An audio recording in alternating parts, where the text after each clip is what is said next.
Hey everyone, IRIX guy here. Now I want to talk about essential preparations for every prepper. Now people take this to many different extremes.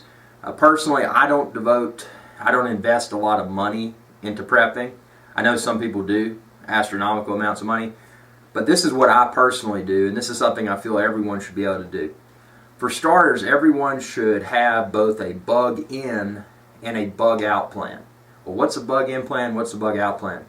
A bug in plan would mean that some sort of event occurs outside of one's residence and they've got to essentially hunker down and survive within their own residence. A bug out plan is getting out of that residence and maybe going to live elsewhere. It could be the woods, it could be another state, it could be a survival bunker, whatever it may be. That's a bug out plan. Now personally, what I do, I always make sure I have my outdoor skills up to date. If I was in a situation to where I had to live in the woods for a few weeks because of whatever unexpected occurrence, then I feel that I would possess the knowledge necessary to fish, to hunt, to create shelter, to create fire, to purify water, all of the essentials to survive. And that's something that a lot of people don't think about. They invest all of this money with the hopes of, oh, well, I've got, $6,000 of backpacking and camping gear. But when it comes down to it, they may not know how to use it. So the person that is able to use their own knowledge to survive in that environment without all the expensive gear, they're going to be in better shape. So, let that sink in.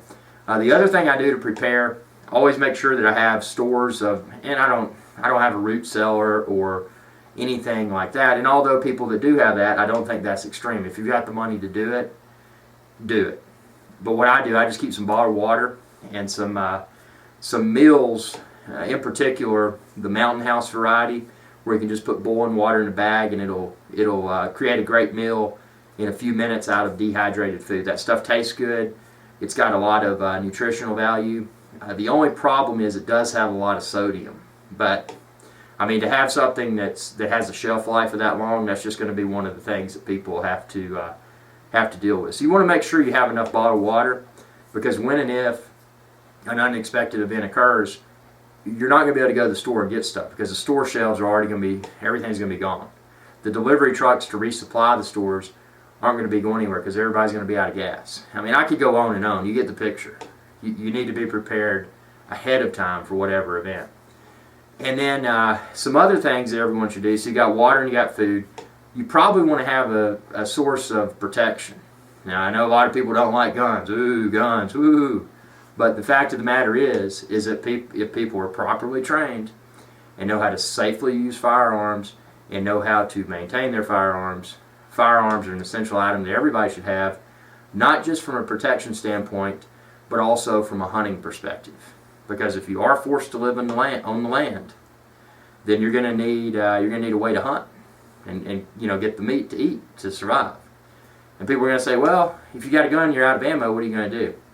That's why if people do have guns, they should have guns of different calibers. And then that way, when and if an unexpected event occurs, there's plenty of options. Maybe you're bartering, and that brings up the next point. So say that your hunting rifle, you've run out of ammo for it and you need it. A great bartering tool is fractional gold, fractional silver. So if it's something that you haven't thought about doing already, the dollar, as we've seen, continues to become more and more worthless. And to put that into a visual perspective here, the silver dollar, that has almost an ounce of silver in it, it used to be worth a $1 paper dollar. Now that same silver dollar, because of its precious metals content, is worth approximately $33 to $35. That is how devalued the paper dollar has become. So keep in mind, fractional silver and fractional gold, and I'm saying fractional, meaning that it's not an entire ounce, because when and if you're bartering, if all you have is a few 100-ounce silver bars, 2 100-ounce silver bars, you're going to have to refine that somehow to trade. Otherwise, you're going to be giving somebody 100 ounces of silver for a can of beans or a box of ammo. So keep that in mind. Some other preps that one might want to do. I mean, if you haven't had any experience with the outdoors, get it now. Go online, research, test those skills in the real world. Go out in the woods, try to start a fire without matches or a lighter. I mean, there's a lot more to it. And even if you have a lighter, I know people that can't even start a campfire with a lighter. And there's some common sense practices, and I'll go into a very high level explanation here, but you get some dry sticks, preferably ones that are hanging up in the trees, and you whittle them down and put them in a little pile at the bottom. And then you get small dry sticks and just kind of do them in a teepee. And then you're going to light those whittled dry small pieces. That's going to create a flame, which then is going to hit the teepee small twigs, and then you can add larger sticks as the fire starts to pick up. And one tool you might want to get now while they're still readily available is a Magnesium fire starter stick. Basically what it is, it's about the size of a key fob for a car, if you have remote entry for your car. And you can shave off with a knife or other sharp object some of those filings, and you put them on top of your kindling, just like I discussed, the whittled down stick that's dry, and then you can spark it with a knife or other object, and it'll light those magnesium filings, which will flame up real rapidly and help to start a fire. And the advantage to that is that you can reuse that magnesium fire starter stick over and over. Something else you may want to get is you can get some water purification tablets. If you were ever in a situation where you could not get a fire started, but you were by a water source, you would need to be able to put something in there to make sure that water is drinkable. Because if you drink water, doesn't matter how far out in the woods you are, there's tiny microorganisms in there that can really create extreme sickness and possibly death. Not all the time, but it can definitely get one very sick. And other than that, one important item is to, and not just for the bug out scenario where you need, this water and food, but something else you may want to think about doing is going ahead and keep those vehicles full, a full tank of gas.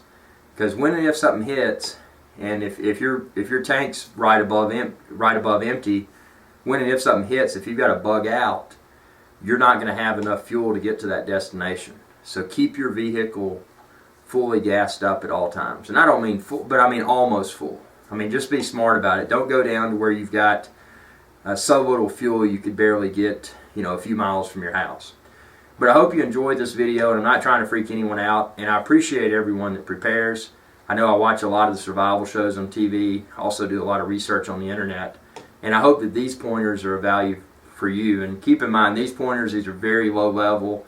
I'm not as prepared as most out there, which I feel that for me, this is all I need as far as preparations are concerned, because I feel that the knowledge I possess is what's going to make me more prepared than most people that have invested a lot of money in it. But to each his own, and wish everyone luck, and hopefully nothing happens, but if it does, yeah, it never hurts to be prepared. Thanks for tuning in. Feel free to subscribe. It's youtube.com/IrixGuy.